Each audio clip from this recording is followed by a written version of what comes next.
nos encontramos en un nuevo ciclo del especial que hemos organizado desde el Centro de Estudios de Política Internacional de la Universidad de Buenos Aires, que es sobre la carrera a las elecciones estadounidenses de este año, del presente año. Nuestro primer encuentro tuvo como finalidad analizar el sistema político estadounidense. Nuestro primer invitado fue Tomás Vieda el martes pasado, y en esta ocasión les damos la bienvenida para poder analizar un poco la política exterior norteamericana.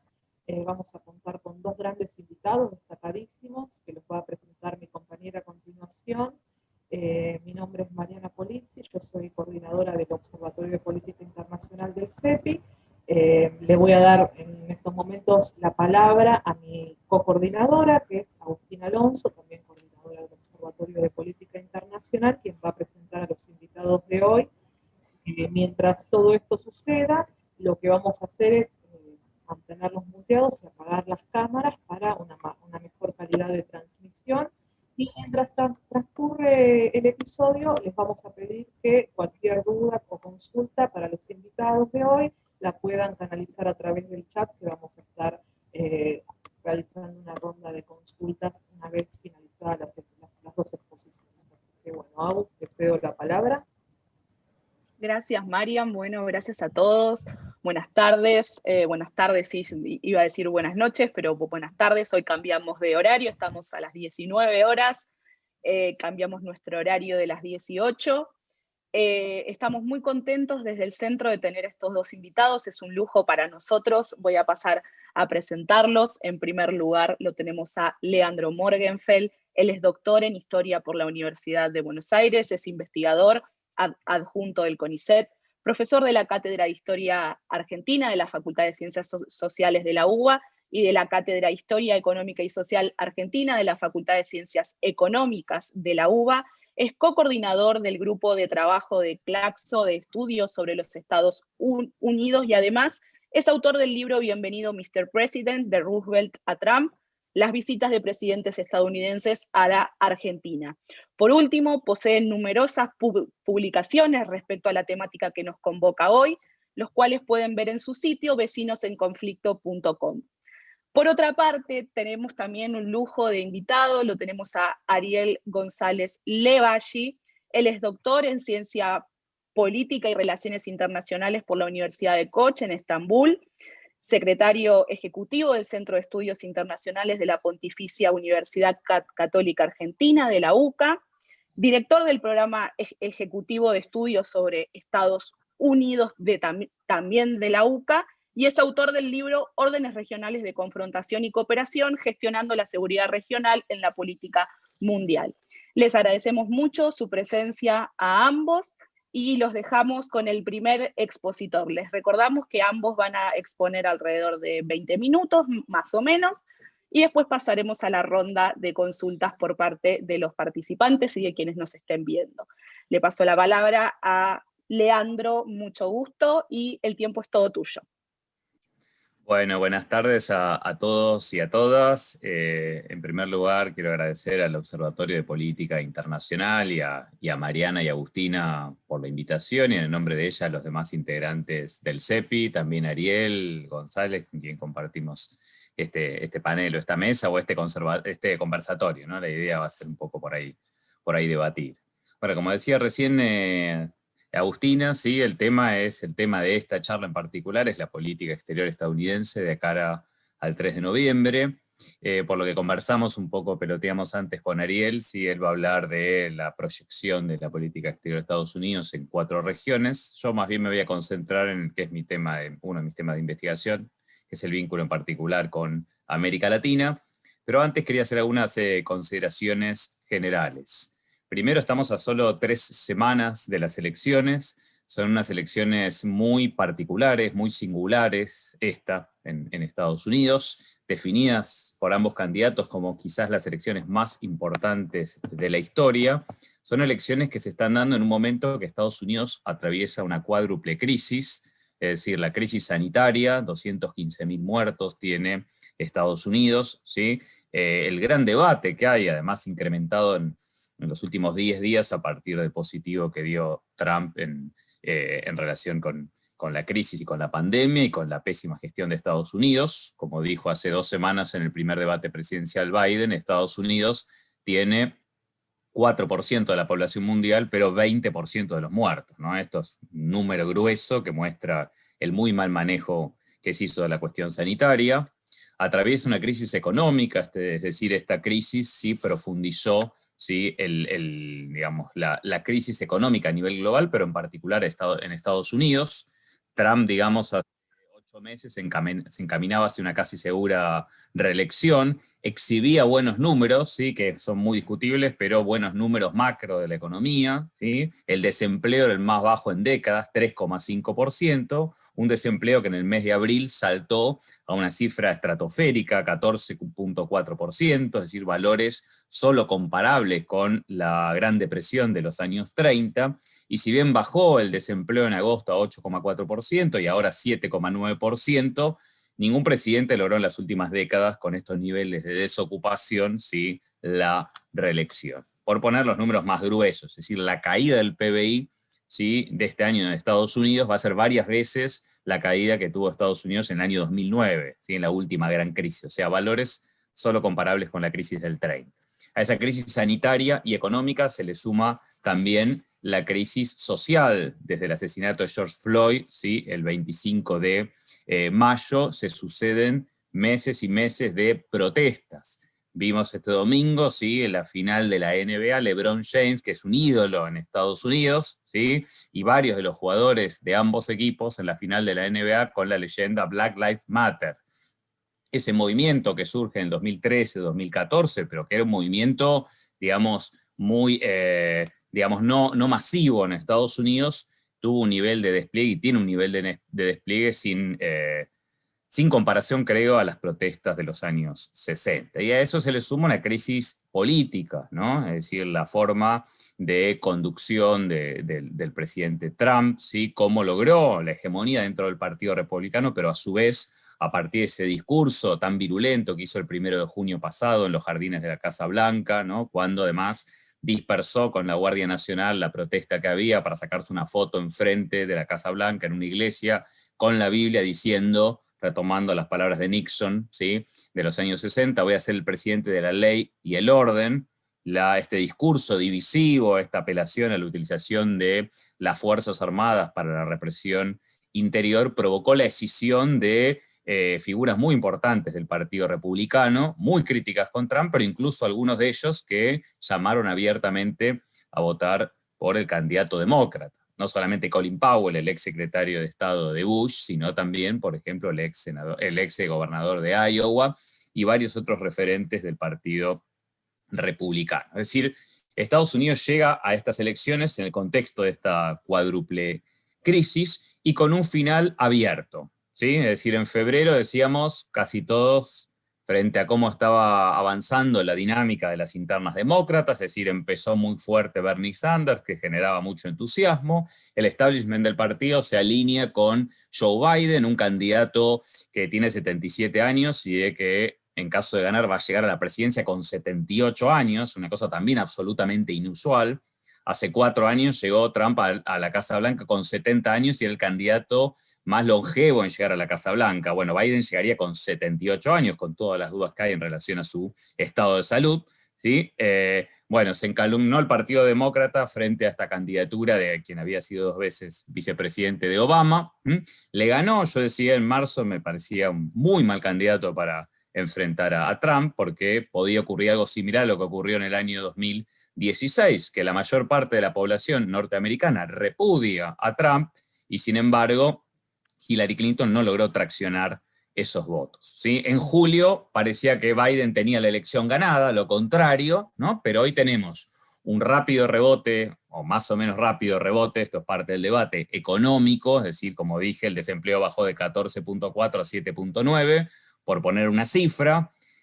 3 o 4 días antes de las elecciones se van a conocer, ¿sí? Los números de cómo evolucionó la actividad económica en el siguiente trimestre, es decir, los últimos datos oficiales son de junio-julio, ¿sí? O sea que es un dato que va a usar Trump para mostrar, digamos, este rápido rebote.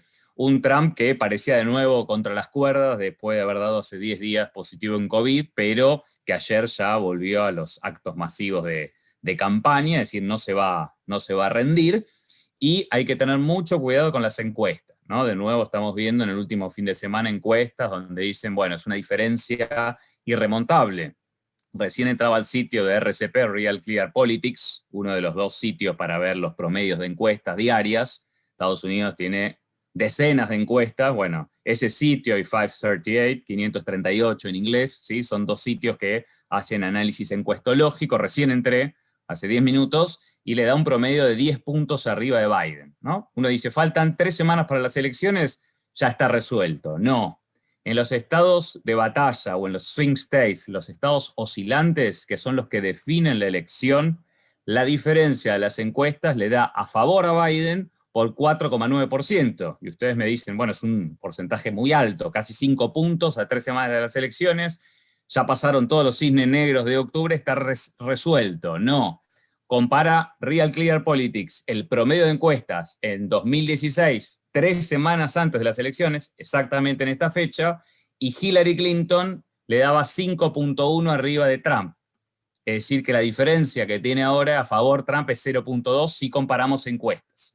¿Por qué hay que desconfiar de las encuestas? Ya tuvimos el 2016 en Estados Unidos y varios otros procesos electorales para desconfiar de las encuestas. Solo 5% de los norteamericanos a los cuales los llaman contestan las encuestas, o sea, son muy sesgadas, hay un voto vergonzante hacia Trump, hay un sistema electoral que es de los peores sistemas electorales del mundo. Ahora voy a hablar algo de esto, y entonces, digo yo, final abierto, obviamente, recién veía también en ese sitio, le daban el promedio de apuestas, digamos, de análisis encuestológico, 66% a Biden de posibilidades, 2/3, y 34% a Trump, 1/3 de posibilidades de ganar. Mi hipótesis, sí, es que este proceso electoral, esta campaña electoral tan caótica, donde cada semana, si tenemos que comentar lo de la semana anterior, yo estas últimas semanas, a Ariel seguramente le pasará lo mismo, que vamos comentando y participando en conversatorios como estos sobre las elecciones norteamericanas, cada semana tenemos que incluir una cantidad de cosas que nos parecen que, bueno, no puede estar pasando esto en Estados Unidos. La muerte de una jueza de la Corte Suprema, el debate sobre cómo se reemplaza, a los 2 días, ¿sí? El New York Times que dice Trump en todo el 2016 pagó $750, una de las fortunas más importantes de Estados Unidos, es decir, no pagó impuesto federal. A la otra semana tiene COVID. Cada semana se acaba de bajar del debate. Este jueves teníamos el segundo debate presidencial, nunca había pasado que no participe un presidente norteamericano, se negó a hacerlo en forma virtual. Bueno, todas las semanas tenemos infinidad de datos o de escándalos que tapan los de la semana anterior. Todo esto, digo yo, para decirlo rápidamente, me parece que es una manifestación del proceso de declinación hegemónica de Estados Unidos, y mi segunda hipótesis es que muy probablemente de acá a 3 semanas estemos hablando de una crisis político-institucional que tenga que ver con el devenir del proceso electoral, que profundicen más este proceso de declinación hegemónica de Estados Unidos, que es cierto, se está discutiendo hace varios años, que creo que tiene un hito en la crisis del 2018-2019, pero este 2020, por esa cuádruple crisis, a lo que le vamos a sumar este alocado y complejo proceso electoral, va a profundizar y va a marcar un punto de inflexión en ese proceso de declinación hegemónica. A raíz de esto, les recomiendo este fin de semana, vi un documental de Netflix que se llama El Poder del Voto, explicado en pocas palabras. Son 3 episodios muy cortitos, de 25 minutos, se los recomiendo muchísimo, porque explica por qué el sistema electoral norteamericano, que muchas veces es exhibido, y la democracia norteamericana como un ejemplo, es uno de los peores y más anacrónicos del mundo. Voto voluntario, no voto obligatorio, votó el 60% más o menos del padrón electoral en las elecciones del 2016, ¿sí? En Argentina votó entre el 80 y el 90% del padrón en las elecciones presidenciales del año pasado. Un sistema electoral donde se vota un día laboral, donde no hay un registro único de votantes, donde hay que inscribirse para votar, y donde hay múltiples mecanismos de supresión del voto. ¿Sí? Por ejemplo, en la Florida, que va a ser posiblemente el estado que defina la elección, como ocurrió últimamente, ¿sí? Había 1,5 millones de personas que por haber tenido algún momento, haber sido arrestados por cualquier tipo de conflicto, tenencia de marihuana, o conducir un día ebrio, o conducir sin el registro, cualquiera, tenían conculcado su derecho a votar por el resto de su vida. Hubo una enmienda que se ganó después de una gran campaña en el 2018 y estas personas van a recuperar en estas elecciones la posibilidad de votar. Es 1,5 millones de personas, solo en el estado de la Florida. Este documental muestra además cómo hay mecanismos, sobre todo utilizados por los conservadores, pero por ambos partidos del régimen, para modificar cada X cantidad de años las circunscripciones electorales y hacer que el que gane las elecciones no sea el que más votos tenga. Ejemplo rápido, 2016, Trump sacó 63 millones de votos, Hillary Clinton sacó 66 millones de votos, casi 3 millones de votos más, y ganó ampliamente en el colegio electoral, ¿sí? Donald Trump. Pero 94 millones de personas que sí podían votar no votaron. O sea, Trump ganó con el 27% de los votos de las personas que podían votar, ¿no? Y esto explica por qué, si en las encuestas da que un 60% de los estadounidenses no lo quieren a Trump, gana las elecciones. Bueno, en parte y con muchos otros mecanismos está explicado en este documental este proceso. En cuanto al vínculo con América Latina, ¿sí? Creo que hay que entender este vínculo como parte, ¿sí?, del proceso de transición hegemónica a nivel global. La disputa entre Estados Unidos y China, que si quiere subió de nivel a partir de que en marzo del 2018 Trump lanza la guerra comercial contra China, que es solo uno de los aspectos de esta disputa hegemónica entre Estados Unidos y China, se está dando en todos los frentes y en todas las regiones, y por supuesto también en América Latina. Lo que se está tratando de definir, o la competencia, es quién invierte en la región, quién financia a la región, quién comercia con los distintos países de la región, quién aporta tecnología, por eso la enorme batalla por el 5G, ¿no?, que vimos en los últimos quizás 2 años, en torno al gigante tecnológico asiático que es Huawei, pero no es la única, ¿no? En las últimas semanas se metió también en la campaña el tema de TikTok y el tema de WeChat, por mencionar a 2 aplicaciones, ¿sí? Ahora controlados por capitales chinos que están teniendo el nivel de popularidad a nivel global y también en Estados Unidos que tradicionalmente tuvieron aplicaciones o empresas norteamericanas. ¿Quién acapara las materias primas de la región? ¿Quién instala bases militares o bases científicas? Y quién ejerce influencia política en todos esos planos, en todos esos órdenes, donde Estados Unidos históricamente, desde la segunda posguerra, tuvo una hegemonía casi incontestada en la región. En todos esos ámbitos, hoy China le está haciendo fuerza, le está compitiendo fuertemente a Estados Unidos, ¿sí? También hay que entenderla esta disputa como parte de la política exterior de Trump. No me puedo extender mucho acá, seguramente Ariel va a hablar más sobre eso, ¿sí? Nosotros publicamos con el grupo de Claxo que cocoordino, ¿sí?, un libro en el 2018 que se llama Estados Unidos contra el mundo, Trump y la nueva geopolítica. Ese libro, publicado por Siglo XXI y por Claxo, tiene varios trabajos analizando esto y es un libro de descarga gratuita. Si googlean o entran directamente en la biblioteca de Claxo, el Consejo Latinoamericano de Ciencias Sociales, lo pueden bajar gratuitamente, ¿sí? La política de Trump es interesante, la política exterior, porque coqueteó durante su campaña con ciertos preceptos del aislacionismo, coqueteó con una jugada estratégica que era osada e interesante, que es acercarse a la Rusia de Putin para confrontar con China, es decir, incluso aconsejado por Henry Kissinger, hacer una jugada similar a la que hizo Kissinger en los años 70, pero en sentido inverso, es decir, Kissinger reconoció a la China de Mao para profundizar esa separación entre el eje sino-soviético durante la Guerra Fría. Acá sería aproximarse con la Rusia de Putin para confrontar con China, pero los sectores rusofóbicos del establishment de ambos partidos, de la clase dirigente norteamericana, boicotearon esta movida y no tuvo éxito, es decir, la confrontación Moscú-Pekín no la consiguió, lo mismo que subsumir a algunos aliados estratégicos como la Unión Europea y Japón en esta guerra frontal o en esta confrontación frontal contra China. En cuanto a América Latina, para no pasarme mucho del tiempo, sí, claramente creo que los 2 candidatos y qué escenarios se abren si consigue la reelección Trump o Biden logra que Trump sea uno de los 3 presidentes en las últimas 70 décadas que no consigue la reelección, de 3 presidentes electos que no consigan la reelección. Si logra eso, ¿no?, que sería un elemento también bastante novedoso, no lo consiguió Bush en el año 92, Bush padre, y no lo consiguió Carter, ¿sí?, hace 28 años, que todos los presidentes que buscaron la reelección la consiguieron en Estados Unidos. o sea que sería un elemento también novedoso.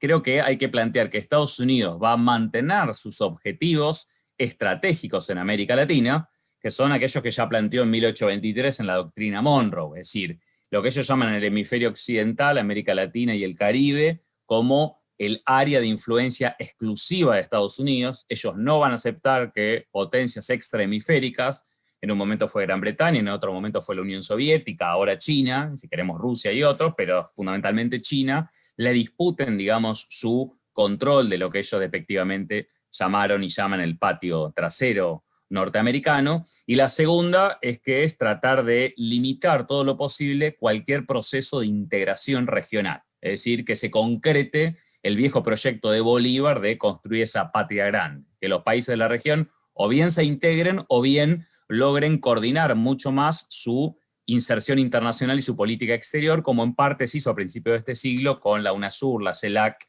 y otras iniciativas regionales. Esos dos objetivos estratégicos los mantiene Estados Unidos, pero sí tiene distintas tácticas, distintas modalidades, ¿sí? En el caso de Trump, apelando mucho más al hard power, al poder duro y al bilateralismo, ¿sí? En el caso de Biden, que fue 2 veces vicepresidente de Obama, es decir, el caso de Obama, pero que uno lo podría proyectar a lo que podría ser la política de Biden hacia América Latina, ¿sí? Apelando más a las instituciones multilaterales, esto en el orden global, pero también en el orden regional, y a la estrategia del smart power, del poder inteligente, es decir, una combinación más sofisticada de soft power, de poder blando, y hard power, poder, ¿sí? Creo que tendremos que ver más que qué le conviene a la región, es decir, yo creo que de todas formas le conviene una derrota de Trump, porque el triunfo de Trump, ¿sí? Con cuestiones diversas, ¿sí? Pero el triunfo de Trump empoderó, ¿sí? A movimientos y a candidatos ultraderechistas, como el caso más claro obviamente es el de Jair Bolsonaro en Brasil. O sea, es cierto que el golpe parlamentario contra Dilma Rousseff se produjo en el año 2016, es decir, en el último año de gestión de Obama, ¿sí? Pero creo que sería imposible pensar el triunfo de Jair Bolsonaro en el 2018 en Brasil si Trump no hubiera ganado. Y junto con Trump, esta ola de gobiernos ultraderechistas, ¿no? Esta internacional, digamos, ultraderechista, que en Europa, en América y en otras regiones impulsó e impulsa Steve Bannon, ¿no? Que también ahora en las últimas semanas cayó en desgracia y fue detenido.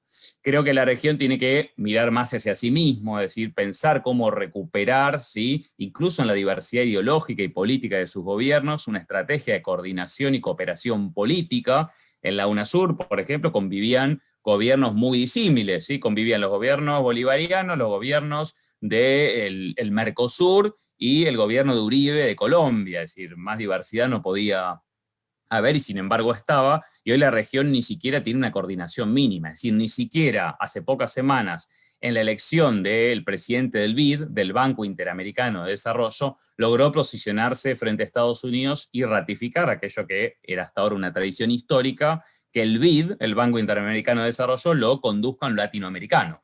Y pese a la posición de Argentina, con algunos otros aliados, ¿sí? Logró la elección de Mauricio Claver Carone, que es uno de los halcones, ¿sí? El asesor de Trump de la Casa Blanca para el hemisferio occidental. Incluso los demócratas resistían esto, y la estrategia de la Argentina, que al final no logró los votos necesarios, era lograr posponer para el año que viene la elección, con, digamos, la excusa o el argumento, si queremos, de la pandemia, y ya con un eventual gobierno demócrata, sin negociar otra conducción del BID, ¿no? Cosa que tenían la venia de algunos sectores demócratas. Creo que claramente, para resumirlo y ya terminar, ¿sí? Y después debatiremos más en las preguntas, podríamos simbólicamente poner estas dos políticas exteriores en qué usos, ¿sí? Se le dan a la doctrina Monroe.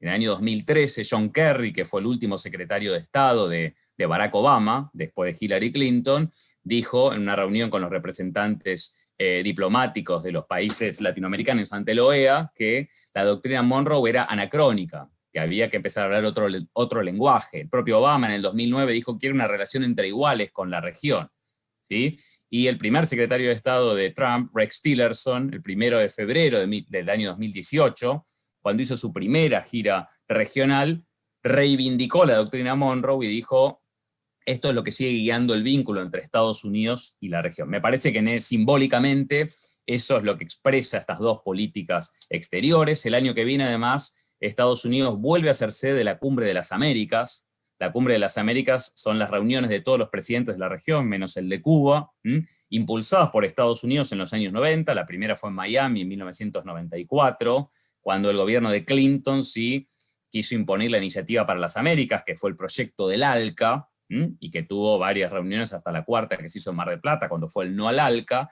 Esas reuniones sí son la única instancia, si se quiere, regional, multilateral, donde se juntan todos los mandatarios americanos. Bueno, Trump fue el primer presidente norteamericano que faltó a la Cumbre de las Américas. En abril del año 2018, que fue la última Cumbre de las Américas, hizo en Lima, ¿sí? Y con la excusa de un ataque militar que hizo Trump en Siria, con el argumento de la presencia de armas químicas, faltó a esta cumbre. Es decir, Trump no hizo ningún viaje a la región, no visitó México, pero tampoco hizo ningún viaje a la región, salvo cuando nos visitó a nosotros a la Argentina, el 30 de noviembre y el 1 de diciembre del 2018, que vino una cumbre del G20, ¿sí? No vino una cumbre regional, no hizo ninguna visita bilateral a ningún país, tampoco hizo una visita de Estado como pretendía Macri a la Argentina, sino que solo vino a la cumbre del G20. Eso muestra también el desdén hacia la región. Entonces creo que nuestra América, más que pensar quién nos salva o quién nos deja de salvar, ¿sí?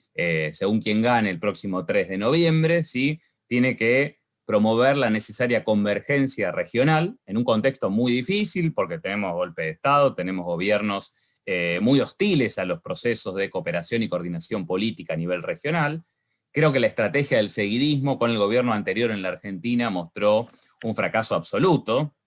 Doy un ejemplo nada más, escribimos bastante sobre esto, pero el gobierno de Macri se alineó, ¿sí? Como pocas veces un gobierno argentino con Estados Unidos, quizás hizo acordar a las relaciones carnales, ¿sí? De los años 90 entre la Argentina y Estados Unidos. Vino el vicepresidente Mike Pence, ¿sí? Que debatió la semana pasada con Kamala Harris, le palmeó la espalda y dijo: Argentina ahora está llevando una buena política, ¿sí? Siguiendo a Estados Unidos, ¿sí? Hostigando a Venezuela, sumándose al Grupo de Lima, etcétera, etcétera. Se fue de la Argentina y a la semana, ¿sí? El gobierno de Trump decidió que no le íbamos a poder vender más biodiesel a Estados Unidos.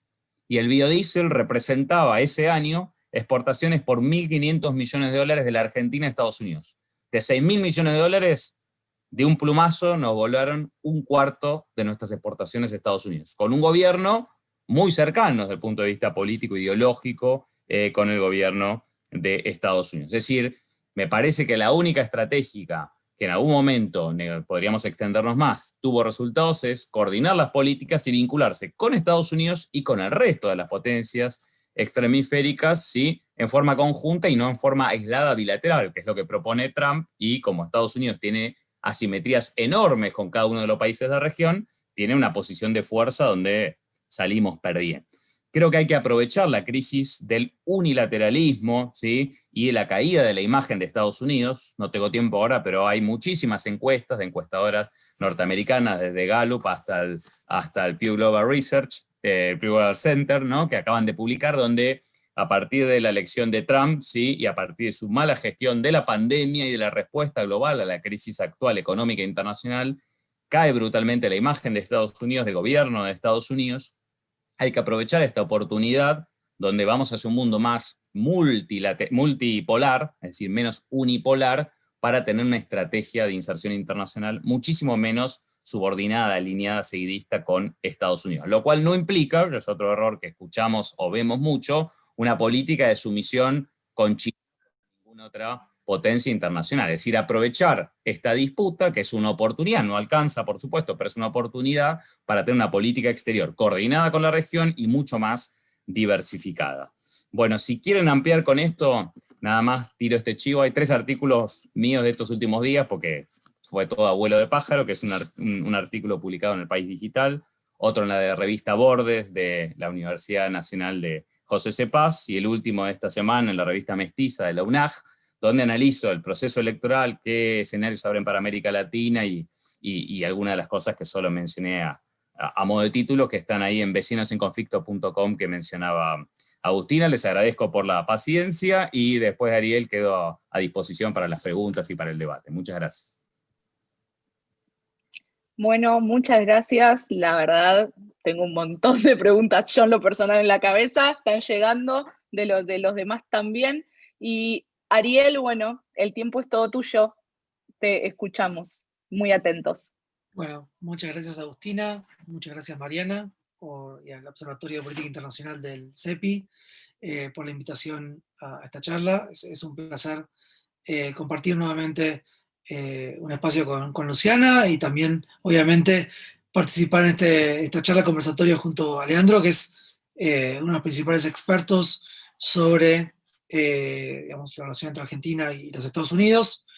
En mi caso soy más un observador del tema, ya que digamos, la mayor parte de mis publicaciones académicas tienen que ver con Medio Oriente, Eurasia, y también obviamente como Estados Unidos está involucrado en estas dinámicas.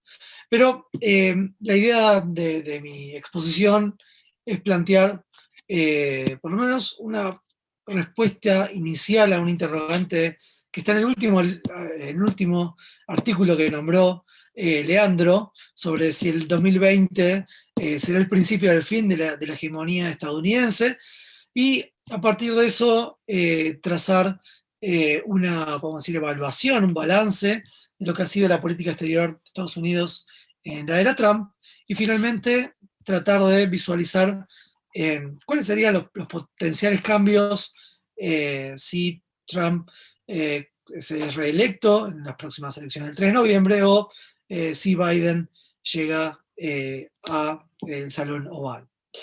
Un poco para empezar a hacer un poquito de polémica, yo creo que digamos, el 2020 no es el principio del fin de la hegemonía estadounidense. La hegemonía estadounidense a esta altura, como la conocimos, ya no es tal.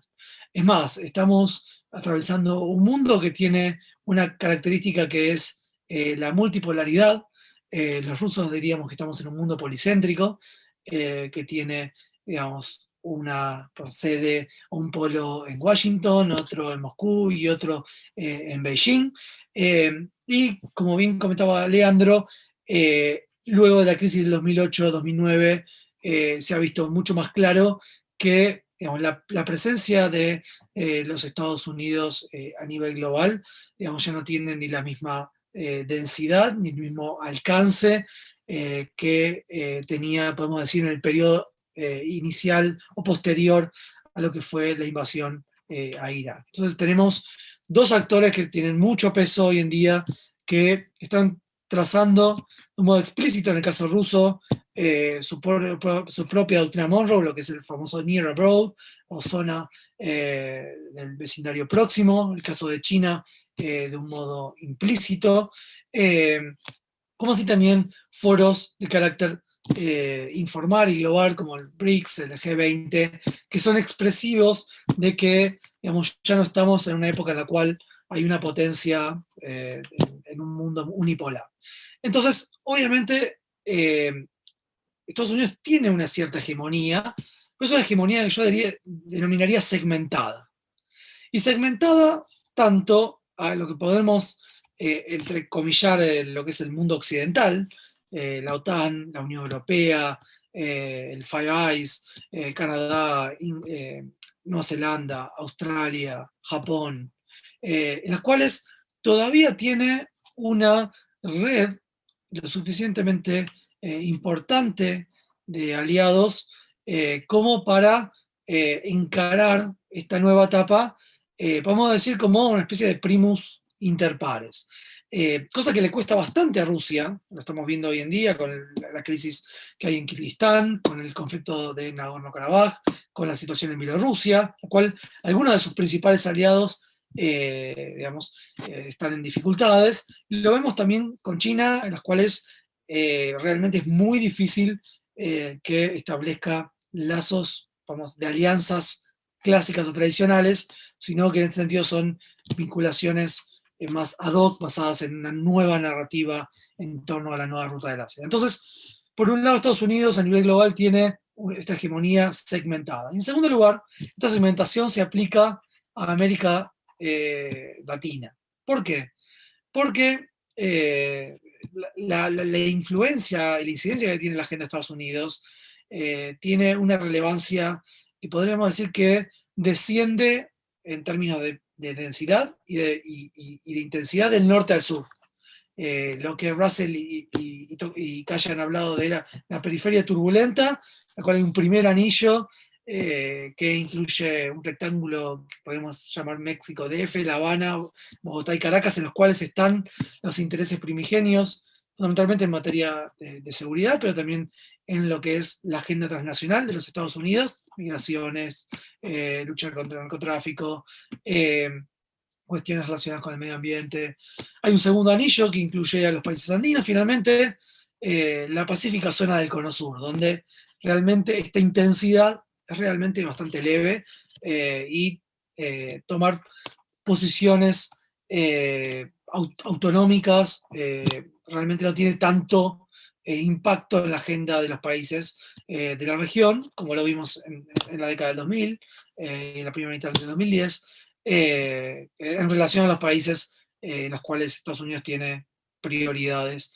Entonces, esa segmentación de la hegemonía tiene un cierto degradé, en los cuales, digamos, cuando llega a Argentina, depende más de nosotros, del gobierno al cual elijamos y de las posiciones que tomen, que en relación a quién gana las elecciones en los Estados Unidos, si están demócratas o republicanos. Es algo para debatir, pero creo que es por lo menos algo interesante.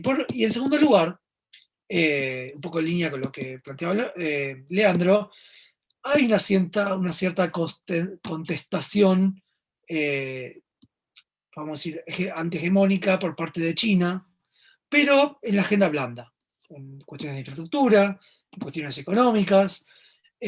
Quizás en la agenda más dura tenemos a Rusia, en el caso de las relaciones que tiene con los países que esta actual administración habla de, digamos, la troika del mal, Nicaragua, Venezuela y Cuba, pero que en términos generales, digamos, no es lo suficientemente importante como para que Estados Unidos destine los recursos que sí destina, por ejemplo, a Medio Oriente o destina al Golfo Pérsico o Asia Oriental. En ese sentido, la prioridad de la agenda regional, digamos, América Latina todavía está en un segundo plano, pero, y esto es algo que estamos viendo en los últimos 10 años, la región está tomando cada vez más importancia en términos de la agenda doméstica, la agenda electoral. Digamos, hace 20 años digamos, no se discutía más allá de algunas cuestiones relacionadas con Cuba. Hoy en día hay muchos más temas en agenda que tienen que ver con las migraciones, que tienen que ver con Venezuela, que tienen que ver con Nicaragua, y esto está dentro de hoy en día lo que es las disputas en torno a la narrativa electoral de un lado y de otro. Entonces, en términos generales, Estados Unidos ya no es el hegemón global, sino que es un hegemón segmentado, a nivel tanto de lo que es el sistema multipolar como a nivel latinoamericano. Ahora bien, ¿cuáles son los cambios que hizo Trump en términos de la política exterior? Básicamente, en términos generales y en cuatro escenarios específicos que son Asia Oriental, Eurasia, Medio Oriente y América Latina. Bueno, si nos preguntamos si Trump hizo un gran trabajo, bueno, creo que hay un casi un consenso en el establishment de política exterior, ni siquiera estoy hablando del latinoamericano o el europeo, sino dentro de Estados Unidos, que digamos, el trabajo por lo menos fue bastante ineficiente y terminó afectando parte de las bases de legitimidad que tenía Estados Unidos en términos globales, inclusive con sus propios socios, ¿no? ¿Se acuerdan las primeras conversaciones de Trump con el líder australiano o con Merkel, las cuales se filtraron en la prensa, que eran bastante, digamos, fuera de lo protocolar, ¿no? Por decir que eran bastante desubicadas. Entonces, en primer lugar, la estrategia de Trump fue una estrategia que refleja su eslogan de American First, unilateralismo, bilateralismo, sobre el multilateralismo.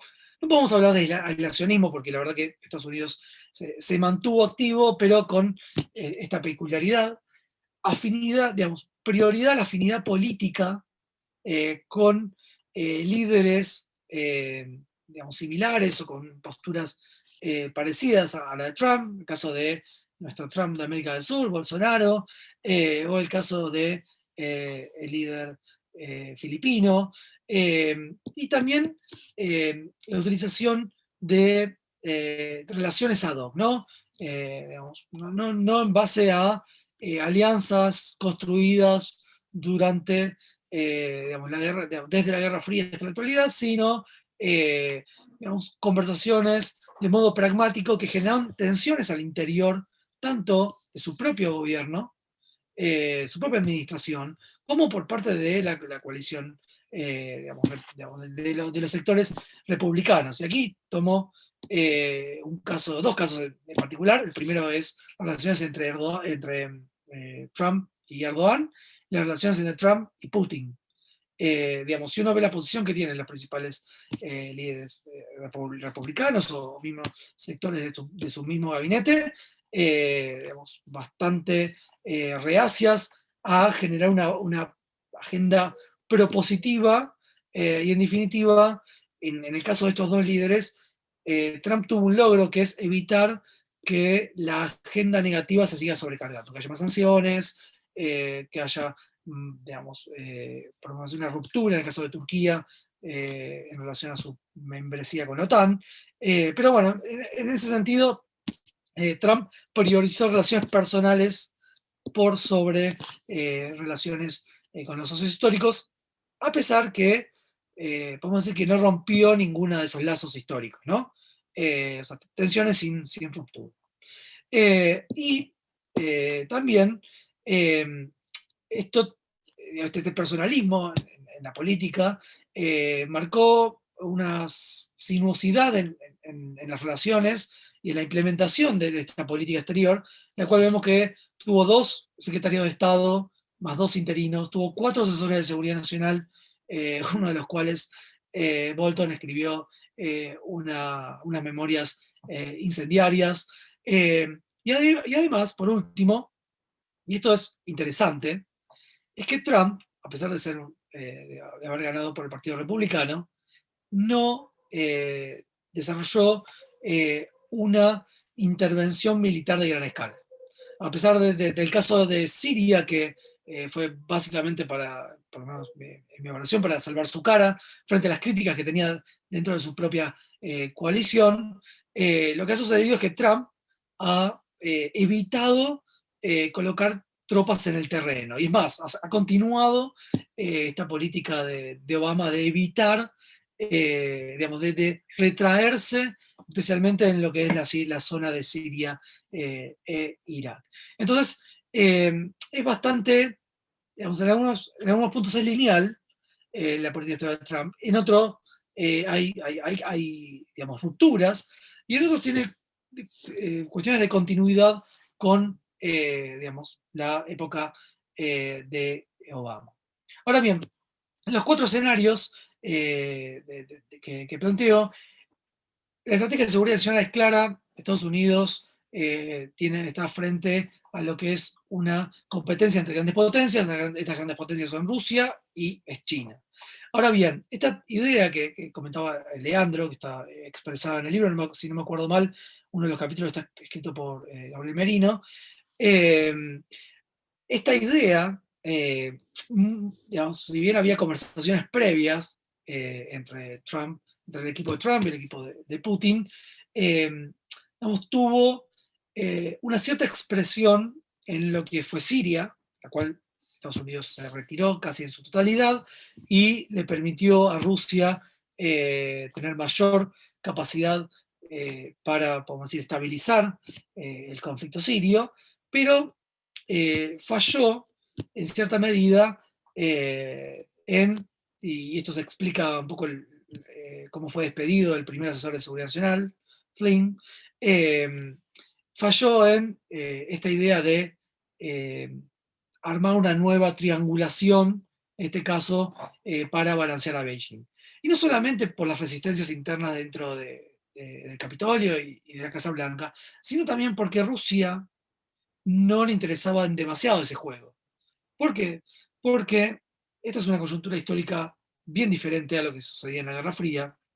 Rusia no tiene un conflicto activo con China. Sí tiene preocupaciones, pero hoy en día China es uno de los principales compradores en materia energética, uno de los principales socios comerciales después de Europa. Entonces realmente no le interesaba en demasía este juego. Pero la amenaza china estuvo en la primer plana de la agenda de seguridad nacional y la estrategia económica. Aquí Trump se retira del TPP, avanza en esta idea de establecer una guerra comercial para sacar ciertos beneficios en una negociación un poco la marca de la administración y del liderazgo de Donald Trump. Y además, hay dos elementos importantes en términos del escenario de Asia Oriental. Uno es el reforzamiento de una coalición más estratégica frente a China, que es la estrategia del Indo-Pacífico, y el fortalecimiento del grupo Quad, que incluye la India, incluye Australia, incluye Japón, y además una negociación con el líder norcoreano, Kim Jong-un, que encabezó de modo personal, ¿no? Es algo bastante fuera también de la normalidad. En términos generales, podemos decir que Estados Unidos, y en esto hay un consenso, tanto entre demócratas, vamos a decir, los demócratas post-Obama y los republicanos, en los cuales China tiene que ser, digamos, contenido. Lo que modifica en este consenso es qué grado de políticas o qué énfasis, es decir, son un énfasis más militar o más estratégico, como en el caso de la actual administración, un énfasis en la agenda más económica, que es lo que plantean digamos, un sector importante de los demócratas. En el caso de la agenda euroasiática, por un lado, este acercamiento frustrado, lo que terminó generando con Rusia es una agenda muy frágil, pero que, vamos a decir, la sangre no llegó al río, y en los cuales Estados Unidos y la Federación Rusa están en una especie de modus vivendi, en los cuales las tensiones son muy altas, porque, digamos, para Rusia la OTAN sigue siendo la principal amenaza, al mismo tiempo Estados Unidos sigue apoyando a la OTAN, más allá de los artificios de carácter retórico, y digamos, Estados Unidos trató de no empeorar la situación de seguridad fronteriza con Rusia, pero al mismo tiempo tampoco dejó de apoyar a, por ejemplo, Ucrania, a Georgia, algo que son mirados con mucho recelo por parte de los Estados Unidos. Al mismo tiempo, en el espacio euroasiático, conectándolo con Medio Oriente, Estados Unidos progresivamente está perdiendo a un aliado de la región que es Turquía. Lo está perdiendo porque Turquía tiene una agenda regional propia y porque los Estados Unidos lo ven cada vez con mayor desconfianza. Es visto casi como un caballo de Troya dentro de la OTAN, tanto por su acercamiento con Rusia como por su política asertiva en el Mediterráneo Oriental, en Siria, y hoy en día en Nagorno-Karabaj. Pero en Medio Oriente, este cambio en el cual Turquía deja de ser uno de los baluartes de la estrategia de seguridad, se va a recostar nuevamente sobre Israel, nuevamente sobre la agenda del grupo conservador o de la alianza conservadora liderada por Arabia Saudita, en la cual el acuerdo de Abraham va a ser una de las principales expresiones en las cuales Trump media entre Israel y Emiratos Árabes junto a Bahrein. En el caso de América Latina, la política de Trump ha tenido, bueno, creo que dos elementos. Por un lado, un elemento de negación estratégica a las aspiraciones, vamos a decir, chinas de seguir, digamos, sumando la influencia de la región. Yo creo que no han sido del todo exitosas. Cada vez más países reconocen en América Central a la República China y han desplazado a Taiwán. En el caso de Brasil, por ejemplo, China ha acordado, estamos hablando del Brasil de Bolsonaro, la mayor inversión en infraestructura portuaria de la historia, en el puerto en Maranhão. Además, digamos, la base de exploración del espacio ultraterrestre sigue en pie, a pesar de las quejas del Comando Sur, y en plena, digamos, el gobierno de Macri lo único que hizo fue renegociar un elemento del acuerdo digamos, de cooperación espacial entre Argentina y la República de China. Entonces, realmente, digamos, la región ha sido poco permeable a las presiones de los Estados Unidos, porque además todavía no hay en juego elementos que pongan en riesgo, digamos, por decir, la primacía o la hegemonía de Estados Unidos en la región, porque los chinos también son muy prudentes y de una u otra manera, y esto está expresado en varias investigaciones, reconocen, digamos, al igual que los rusos, a esta parte del mundo como parte de la zona de influencia de los Estados Unidos. O sea, Rusia y China hablan sobre América Latina con los Estados Unidos. Entonces, esto también genera que, digamos, ciertas políticas sean mucho más medidas de lo que realmente a veces pensamos. Pero bueno, para eso, más allá de algunas investigaciones en las cuales los digamos, decision makers, los tomadores de decisión, los practitioners, hablan off the record, quizás en el futuro tengamos algún tipo de acceso a esta documentación. Esto es por un lado, ¿no? La cuestión de la denegación estratégica o poner a China y a Rusia en el principal punto de cuestión. En segundo lugar, hay una posición más confrontativa, en la cual, digamos, la administración Trump coloca una política de los que ellos denominan de presión máxima a esta troika, conformada por Venezuela, Nicaragua y Cuba, pero un poco el nodo, el núcleo de las presiones van a ir en relación al caso venezolano. Y aquí, bueno, esto va a ser una de las manzanas de la discordia a nivel regional, y va a ser el termómetro de cuán cerca o lejos están los países de la región. Aquellos que formen parte del Grupo de Lima van a ser aquellos que tengan una posición de mucho más afinidad, aquellos que forman parte del Grupo de Contacto Internacional van a tener una posición que no va a ser confrontativa con los Estados Unidos, pero va a ser diferente. Entonces, en ese sentido, digamos, Estados Unidos también mide cuán afines son los países en relación a este punto. Y esto, bueno, creo que, digamos, si uno toma, un poco evalúa los resultados en materia de política exterior, las presiones han sido, digamos, no han tenido demasiado éxito, ¿no? Y esto es una de las grandes discusiones que hay hoy en día, y es una de las grandes divergencias en términos de las formas las cuales van a adoptar el próximo administración, las cuales seguramente Biden va a aproximarse de una manera más, vamos a decir, suave, las cuales la condena a las violaciones de derechos humanos y a la falta de democracia en Venezuela van a continuar, pero seguramente se va a intentar algún tipo de mediación, algún tipo de situación en las cuales haya una salida negociada e institucional, algo que es de difícil concreción. En el caso de continuar Trump en el poder, seguramente esta política de presión máxima con sanciones y seguir adelante, pero realmente creo que estamos ante una situación casi de lo que García Linera habla de un empate estratégico, ¿no? Que lo aplicaba el caso boliviano, lo podemos aplicar el caso venezolano, las cuales, por un lado, Guaidó tiene un paquete muy importante de representación internacional, pero no tiene manejo territorial, y por otro lado Maduro tiene, digamos, reconocimientos internacionales limitados, pero tiene control territorial relativamente importante, ¿no?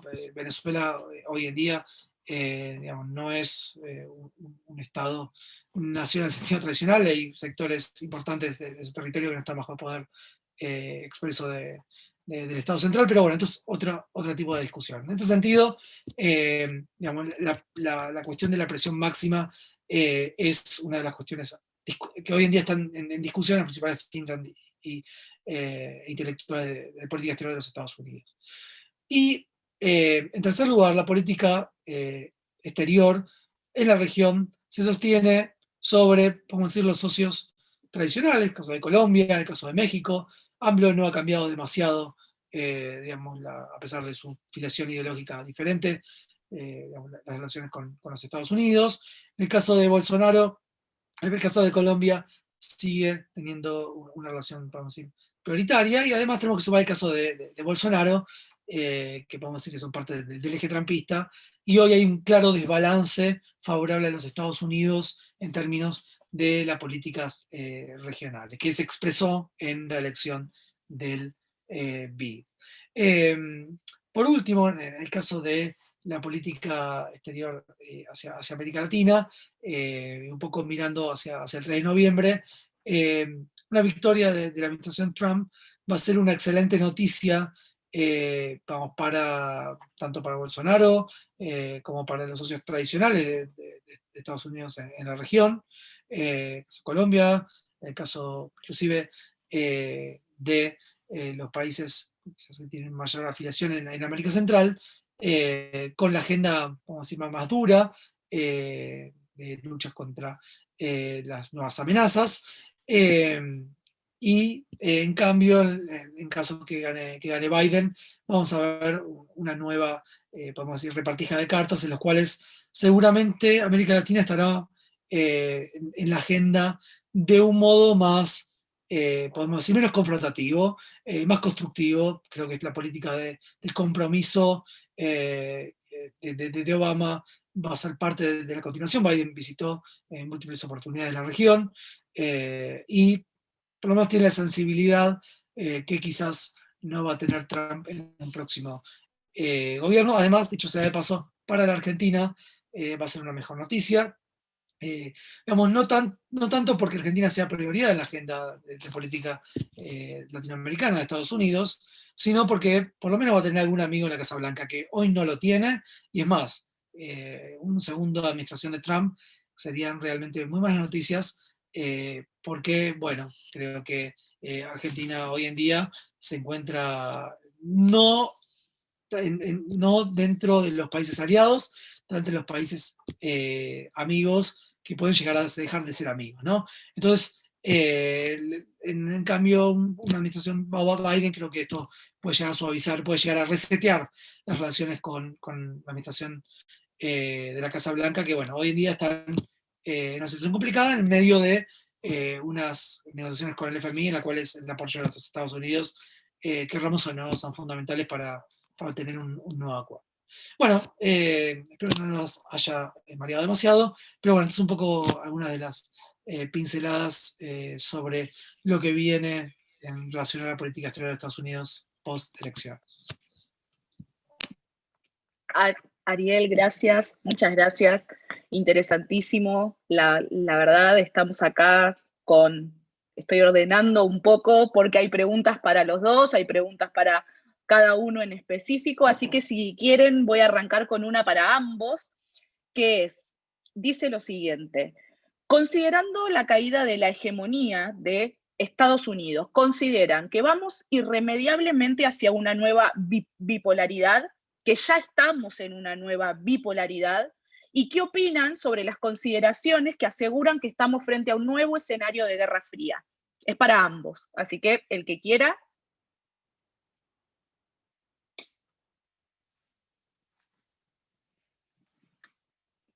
Para que te desmuteo.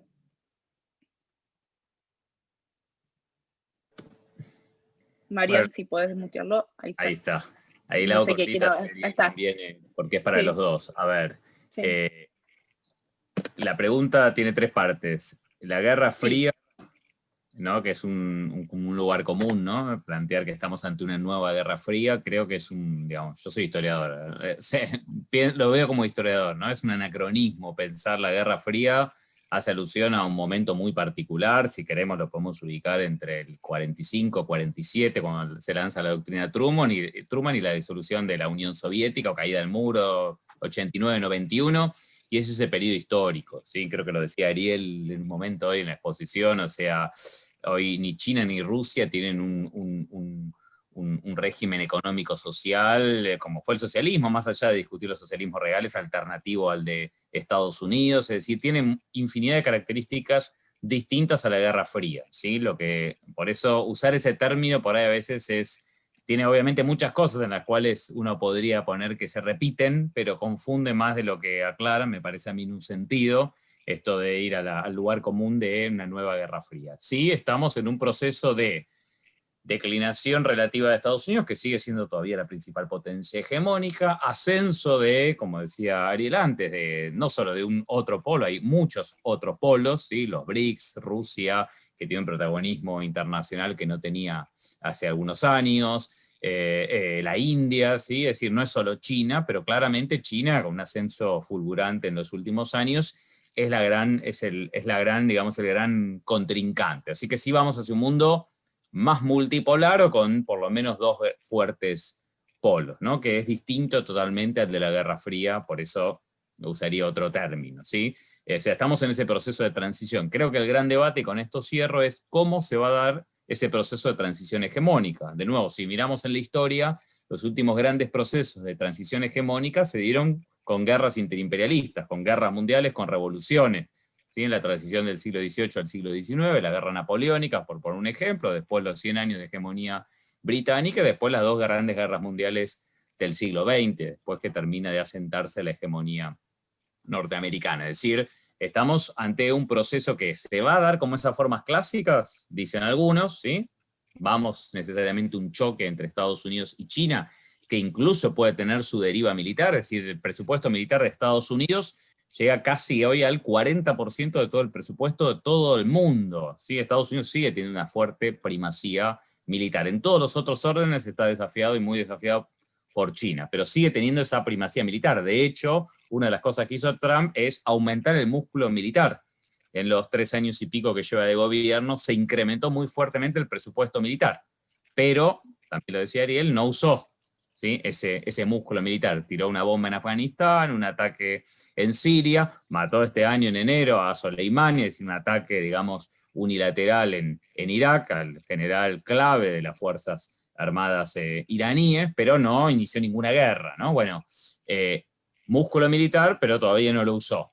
Entonces, digamos, vamos a un conflicto clásico, o como dicen muchos otros autores, por ejemplo, Immanuel Wallerstein dice, no vamos a ir a un proceso de transición clásica de enfrentamiento, las economías están profundamente imbricadas, el principal inversor extranjero en Estados Unidos hoy es China, y el principal inversor extranjero de China sigue siendo Estados Unidos, más allá de todo lo que hizo Trump, ¿sí? Eso no se modificó, es decir, no vamos a ir a una confrontación del estilo clásico, vamos a ir a una disputa sobre cómo se va a dar este mundo más multipolar o esta nueva bipolaridad. ¿Quién va a ser, decía hace 2 o 3 años Immanuel Wallerstein, el 1 y el 2 en esta asociación ineludible, plagada de conflictos en todos los órdenes entre Estados Unidos y China? Yo creo que estamos más cerca de esta segunda posibilidad que de la primera, aunque no hay que descartarla. De hecho, empezaron también una serie de compulsas también político-militares en el mar de China, etcétera, entre Estados Unidos y China. Así, no descartaría el primer escenario, pero creo que vamos a un proceso de transición acelerado en este 2020, pero coincide con Ariel, que no empieza ahora para nada, pero que no necesariamente va a llevar un enfrentamiento de tipo interimperialista clásico entre Estados Unidos y China. Bien. Bueno, usando... Ariel, ¿tu opinión? Sí, usando otro tipo de literatura, más internacionalista, coincido que la Guerra Fría es digamos, difícil de replicar, tanto en términos de lo que fue, en términos de dos polos que se amenazaban uno a otro en términos de lo que llamamos la mutua destrucción asegurada. Esto, digamos, no existe al día de hoy. Hay una serie de tratados digamos, de limitación de armas estratégicas, que bueno, es un sistema que está en crisis, pero se encuentra institucionalizado, y no vemos hoy en día a Putin amenazando con enviar armas nucleares a Washington, ni Beijing haciendo lo mismo digamos, con su vecino japonés. Entonces, en primera instancia, lo de la Guerra Fría es otro periodo. Lo que tenemos ahora en día es una transición, pero es claro que hay un mundo multipolar, en la cual, vamos, digamos, desde el punto de vista estratégico, digamos, hay, podemos decir, tres polos principales, un poco trayendo el famoso tablero de Joseph Nye, en los cuales en la década del 90, desde el punto de vista militar, había un solo digamos, hegemón, que eran los Estados Unidos. Desde el punto de vista económico, había varios, y en términos de lo que es el tablero social, bueno, infinito, ¿no? Actores. En términos militares, hoy tenemos por lo menos tres actores fundamentales, que están los Estados Unidos, que gastan más del 30%, el año pasado por encima de los 100.000 millones de dólares, que tiene una gran capacidad nuclear, la mayor cantidad de grupos de portaaviones, bueno, todo cuestión que tiene que ver con la famosa tríada nuclear. Rusia también tiene, en términos nucleares, no solamente una paridad, sino también tiene hasta más cantidad de armas nucleares, y en este sentido China va de tercera. Pero China hoy en día, por ejemplo, tiene una armada en términos cuantitativos más grande que la de Estados Unidos. La mayor parte de estos buques no tienen el tonelaje, ni el peso, ni la capacidad de despliegue que tienen los americanos, pero es una armada progresivamente con capacidades de aguas distantes, ¿no? Entonces, en este sentido, en términos militares, hay tres polos. Pero las bases económicas que permiten que este desarrollo militar, digamos, sea sustentable en el tiempo, bueno, aquí tenemos a China y a los Estados Unidos, y quizás un poquito y más abajo la Unión Europea, si lo contamos como un actor, y más abajo viene India, Japón y Rusia. Entonces, realmente lo que tenemos hoy en día es varios polos. Es difícil definir qué tipo de multipolaridad tenemos hoy en día, si es tripolar, cuadripolar, o pongan la polaridad que quieran. Pero lo que sí es cierto es que hay cada vez más una mayor autonomía de potencias regionales en sus zonas pretendidas de influencia, y también una dinámica propia en los alrededores de estas potencias, ¿no? Entonces, cada uno va cuidando su quinta, ¿no? Así entre comillas, digamos, y trata de que intervenga lo menos posible lo de la quinta de enfrente. Y esto es en términos, vamos a decir, del conteo de polos, que diría que en algunos. En términos de la transición hegemónica, y trayéndola por lo que diría Robert Gilpin, bueno, aquí para Gilpin tendríamos un challenger, un desafiante y un hegemón. Y ese desafiante es China. No solamente digamos, trayendo esta literatura de principios de la década del 80, sino podemos leer uno de los artículos más interesantes que leí en los últimos años, de Graham Allison, no la trampa de Tucídides, que es una versión histórica, sino la competencia que salió en The National Interest entre China y los Estados Unidos por la inteligencia artificial, los cuales, haciendo una segmentación de cada uno de los diferentes sectores, Big Data, supercomputadoras, digamos, lo que es la inteligencia artificial aplicada a cuestiones de seguridad y de vigilancia. Bueno, China está progresivamente digamos, superando a los Estados Unidos. Y esto tiene quizás una profundidad mayor que TikTok y WeChat, porque esta cuestión de inteligencia artificial tiene aplicaciones en el ámbito estratégico y militar. Y en este sentido, digamos, si tomamos por lo menos esta lectura digamos, teórica, proveniente del realismo clásico, estamos frente a una situación en la cual China y los Estados Unidos van a protagonizar en los próximos años una serie de procesos y hechos que seguramente van a tener una incidencia sobre la estabilidad global, en las cuales América Latina tiene un dilema que ahí sí podríamos hacer algún tipo de semejanza con lo que fue la Guerra Fría, ¿no? Hay dos polos, uno de los cuales está en nuestra región, de alguna u otra manera, y hay otro que está fuera de la región. Entonces, ese balance, o esos juegos autonómicos, son realmente llevan una dificultad estratégica adicional, y además, un poco en base a lo que comentaba Leandro, nuestra región tiene una falta importante de lo que Talchin diría agencia, ¿no?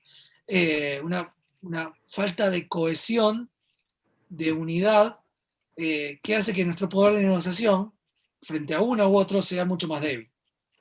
Entonces, digamos, y esto creo que es más arqueología que futurología, porque el momento de haber desarrollado posiciones comunes creo que ya pasó.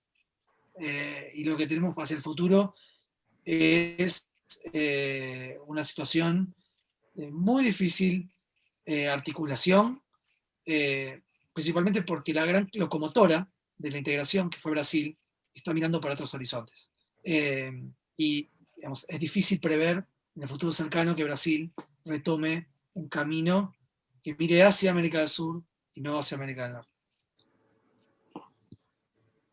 Bien, Ariel. Continuando con el tema de Brasil, nos llegó una pregunta para Leandro, pero pueden responderla ambos si quieren. ¿Cuál considerás que será la posición que tomará Brasil en el caso de ganar Biden y perder un aliado como Trump? Y en el caso de ganar Trump, ¿puede llegar a ser Brasil un territorio externo de conflicto que represente los intereses de Estados Unidos? Es para Leandro, pero pueden responder ambos, ya que Ariel justo finalizó con Brasil. Sí, a ver, la hago cortita, ahora sí prometo que siempre digo lo mismo y después no hago cortito. A ver, creo que hay intereses que van mucho más allá de los distintos gobiernos de turno, sobre todo en Estados Unidos, ¿no? Es decir, que hay intereses estratégicos y hay sistemas de limitación, incluso más allá de las orientaciones de las presidencias, y creo que algunos ejemplos dio Ariel con el caso de el Brasil de Bolsonaro, que produjo un alineamiento como ni siquiera la dictadura que empezó en el 64 en Brasil tuvo con Estados Unidos, y tuvo contrapesos, desde las propias Fuerzas Armadas y el propio vicepresidente Morao, que incluso no solo con la inversión que mencionaba ahora en infraestructura por parte de China, que mencionaba Ariel, sino el caso del 5G, en el caso de trasladar la embajada de Brasil de Tel Aviv a Jerusalén, por algunos ejemplos. O sea, en un gobierno ideológicamente absolutamente alineado con el gobierno de Trump, como es el actual gobierno de Jair Bolsonaro, hay determinados intereses estratégicos que la propia clase dominante brasilera puso y sigue poniendo límites a Jair Bolsonaro. Creo que sería un duro golpe para el presidente Jair Bolsonaro, pero no modificaría ni algunos intereses estratégicos de Brasil ni de Estados Unidos hacia Brasil. Pero claro, pongo un ejemplo, hace poco en una reunión en Europa, ¿no? El propio Jair Bolsonaro casi se tropezó, se encontró con Al Gore, con el ex vicepresidente norteamericano, ¿se acuerdan? Candidato además a la presidencia, que con Bush en esas escandalosas elecciones del año 2000, que pierde por 538 votos en la Florida, que es un referente, ¿no?, de la lucha por el tema medioambiental, y le preguntó no sé si vieron ese video que circuló mucho y se viralizó, le preguntó por la Amazonia, por los incendios en la Amazonia, con el proceso de deforestación, y casi sin saber quién era Bolsonaro, sin hacer esta propia relación básica, le dijo, sí, queremos que Estados Unidos venga a invertir más en la Amazonia, queremos explotar más la Amazonia. El otro lo estaba planteando, ¿no? Digamos, referente de los demócratas en Estados Unidos, la preocupación justamente por el tema del pulmón de América del Sur. O sea que me parece que una presidencia de Biden, quizás para también ver un poco, ahí agregar un temita más, un poco cómo puede darse la relación con el resto de la región, quizás Biden busque profundizar el vínculo con el presidente argentino y con el gobierno argentino. Ahí sí creo que ya tuvo muchos roces bilaterales Trump con el propio Alberto Fernández, ¿sí? Con algunos los mencionamos, pero tuvo varios. Biden creo que puede buscar un vínculo más estrecho, ¿sí? Con un gobierno como el de Alberto Fernández, también para compensar, cosa que hizo históricamente Estados Unidos, no poner los huevos en la misma canasta y tratar de equilibrar, ¿sí? Entre Estados Unidos, entre Argentina y Brasil en el cono sur, ¿no? Que ninguno demasiado levante la cabeza y poder con uno contrapesar el peso que tiene en el otro. Entonces me parece que ahí sí, si gana Biden, sí, puede modificarse esa ecuación de poder en el cono sur y que busca un mayor entendimiento con el gobierno argentino, ¿sí? Y no tanto con el Jair Bolsonaro, aunque va a haber intereses estratégicos que se van a mantener, gane quien gane. Pero desde el punto de vista de la construcción política interna, así como un triunfo de Trump, sí, alentó, digamos, a los distintos sectores euroescépticos en la Unión Europea, y en el caso de Brasil y de otras expresiones en América del Sur y en la propia Argentina, es decir, todavía no tuvo correlato electoral, pero el intento de construir, podríamos decir, un trumpismo o un bolsonarismo en la Argentina, creo que obviamente si pierde Trump va a tener eso un duro golpe y también va a ocurrir desde el punto de vista político-ideológico, me parece, o por lo menos una expresión de deseo, pero creo que también puede ocurrir en Brasil en caso de que no gane, de que no reelija a Trump. Bien, adhiero a tu expresión de deseo.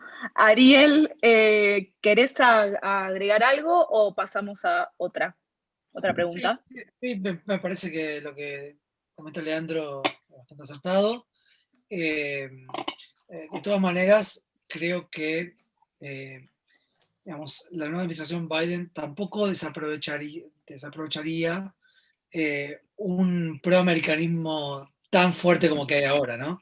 Entonces, en caso que, digamos, la Argentina, digamos, en caso que pueda llegarse a brindar esta, vamos a decir, compensación, que va a ser más que nada de imagen, más que de sustancia, de los Estados Unidos, creo que hay un set de intereses que él trasciende, digamos, las intenciones políticas de lo que pueda llegar la administración Trump.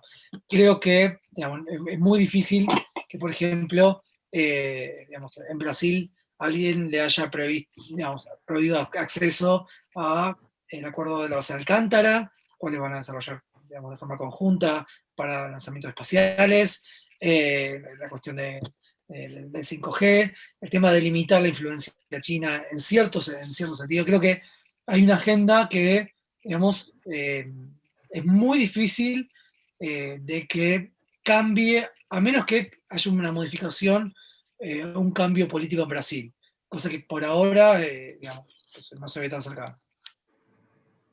Bien, bien. Sigo con vos porque, Ariel, mencionaste el tema de Israel y la relación entre Estados Unidos con Israel. Y tengo dos preguntas que las voy a juntar en una porque me parece que pueden ser respondidas juntas. En el caso de ganar Biden, ¿considerás que va a cambiar la relación entre Estados Unidos e Israel? ¿Ves posible un nuevo cambio de la embajada a Tel Aviv o considerás que Biden va a dejar esta relación como está? Y lo segundo es, ¿considerás que Biden, en el caso de ganar, va a sostener este acuerdo que Estados Unidos hizo con los Emiratos Árabes y con Israel? ¿Y qué opinás respecto al acuerdo, ya que Trump lo toma como uno de los grandes éxitos de su gestión? Sé que es un montón, pero se agloba todo en Israel. Genial, bueno, es una excelente pregunta. A ver, la administración Obama no tuvo una buena relación con Netanyahu, específicamente, y no creo creo que seguramente va a repetir estas tensiones, especialmente en torno a la cuestión palestina, pero y también en relación a una posición mucho más suave con respecto a Irán. Pero la verdad que Trump ha avanzado demasiado en la agenda como para que puedan retroceder demasiados cancilleros, ¿no? Entonces, difícil que cambie la localización de la embajada. ¿Por qué? Bueno, porque las repercusiones internas serían muy fuertes. Y hay un sector demócrata que además tiene mucha afinidad con los intereses de Israel en la región. Arabia Saudita va a seguir siendo principal socio en la región y eso no va a cambiar. Y la idea de contener a Irán, en el caso de la futura administración Biden, para evitar que desarrolle o que limite su arsenal, digamos, weaponice su desarrollo nuclear pacífico, es otro de los puntos vamos a decir, de tensión. Ahora, lo que se está comentando es que es muy difícil que Estados Unidos vuelva al acuerdo del G5+1 que Trump se retiró. ¿Por qué? Bueno, porque Irán también se retiró. Entonces, y hay una falta de confianza que no es solamente del lado norteamericano, del lado iraní. Y en esto, digamos, es un tango que se baila, digamos, ni siquiera entre dos, ¿no? Entre varias partes, 7 partes. Entonces, creo que, vamos a decir que Trump, en cierta manera, lo ata de manos a una potencial política, vamos a decir, menos Jerusalén céntrica de los Estados Unidos. Y en esto va a ser un desafío. Y bueno, por supuesto, el acuerdo de paz es una especie de vamos, piedra digamos, fundamental en los Estados Unidos en la región, y eso digamos, lo va a seguir avalando. Entonces, creo que va a haber mucho más continuidad que cambios, eso un poco para resumir. Muy bien. Bueno, para ir cerrando, pues ya nos acercamos a las 8:30 y les prometimos que a esa hora íbamos a ir finalizando. Tengo una pregunta para ambos, que es un tema muy candente en Estados Unidos, que siempre sale en las elecciones, y es el tema Cuba. Y a ambos les pregunto si consideran que Biden va a volver a tomar esta apertura de Obama que caracterizó su administración y de acercamiento con Cuba, o consideran que las relaciones con Cuba se van a mantener como están. Bueno, yo la hago muy cortita. Leandro, sí. Y de paso, gracias Agustín, y de paso digo algo en relación con lo anterior. Biden dijo una de las pocas cosas en las que, o sea, de las cosas más claras donde dijo, fue muy crítico y planteó que iba a volver atrás, es en la política exterior. Dijo, yo voy a deshacer, ¿sí? Todos los desastres en política exterior que hizo Trump. Sin embargo, ahí coincido con Ariel, ¿sí? Una vez que un país abdicó de su rol de gendarme planetario, es decir, esta idea de liderar las propias organizaciones multilaterales que creó en la posguerra y que profundizó en la posguerra fría, es muy difícil volver atrás. Él dio algunos ejemplos con el tema de Medio Oriente, ¿no? Y coincido en eso que dio, pero lo mismo con el caso de Irán.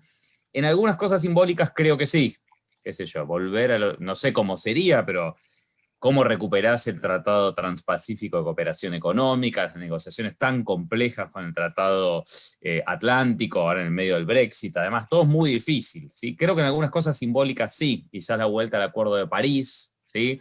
Al Acuerdo Climático, ¿sí? La vuelta a la Organización Mundial de la Salud, aunque anunció Trump, pero este proceso de irse a la UNESCO, me parece que las cosas simbólicas, porque algo tiene que mostrar, sí lo va a hacer. Y creo que Cuba, y ahí tomo la pregunta, creo que Cuba va a ser una de ellas. ¿Por qué?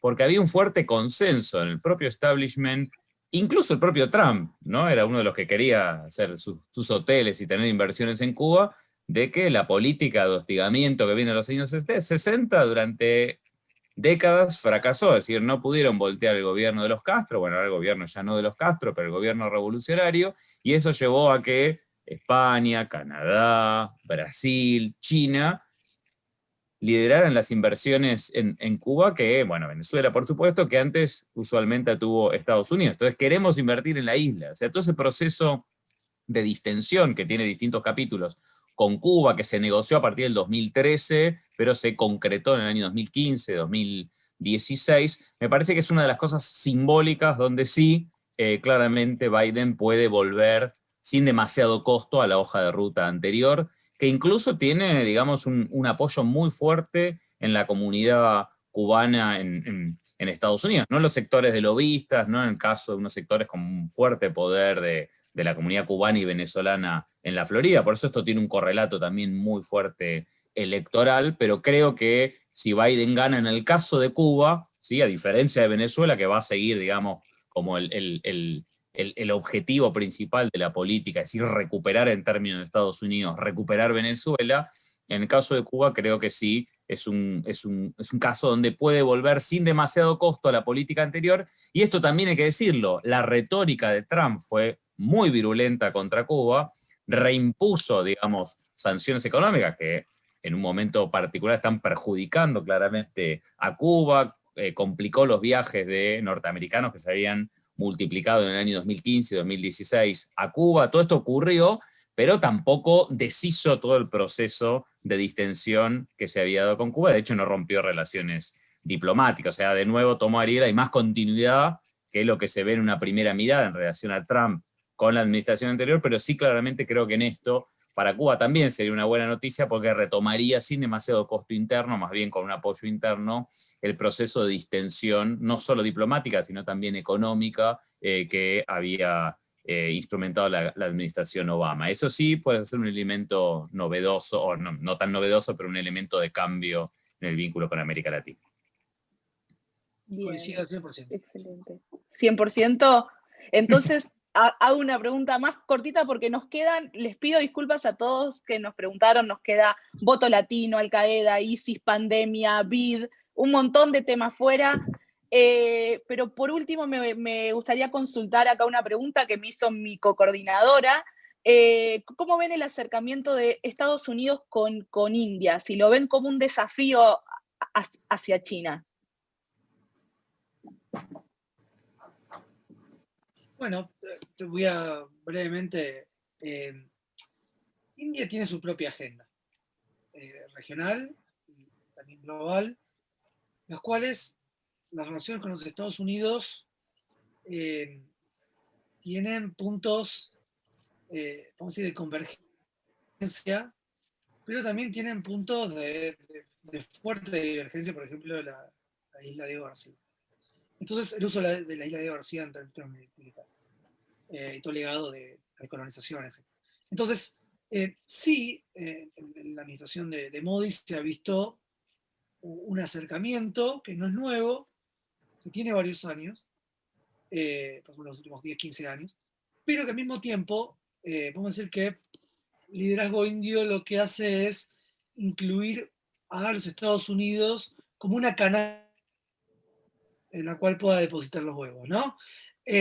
Por ejemplo, digamos, Rusia es otro de los aliados históricos, principal comprador, principal comprador de armas a Rusia es India, con transferencia de tecnología. O sea, lo que hace hoy en día India es acercarse a los Estados Unidos, pero con prudencia, teniendo en cuenta que tampoco quiere, digamos, enfrentar demasiado con China debido, bueno, a la situación. Pero bueno, esto va para un seminario especial. Yo no soy experto en la India, pero un poco la trayectoria que visualizo es la siguiente. Excelente. Bueno, muchas gracias a los dos. La dejo a mi cocoordinadora para que haga las palabras de despedida. En lo personal les agradezco. Tengo un montón de preguntas más que no llegaron y propias, pero bueno, vamos a cumplir con el horario. Marian, yo me despido, les agradezco y Marian, te dejo para las palabras de cierre. Bueno, gracias, Agus, y gracias a los invitados de lujo. La verdad que llegaron un montón de preguntas súper interesantes, pero por una cuestión acotada de tiempo no se pudieron realizar. Gracias, Leandro, gracias, Ariel. Y bueno, nosotros desde acá nos despedimos. La verdad que fue un lujo tenerlos, dos perspectivas muy analíticas y muy enriquecedoras para nosotros como internacionalistas y para nuestro centro de estudios.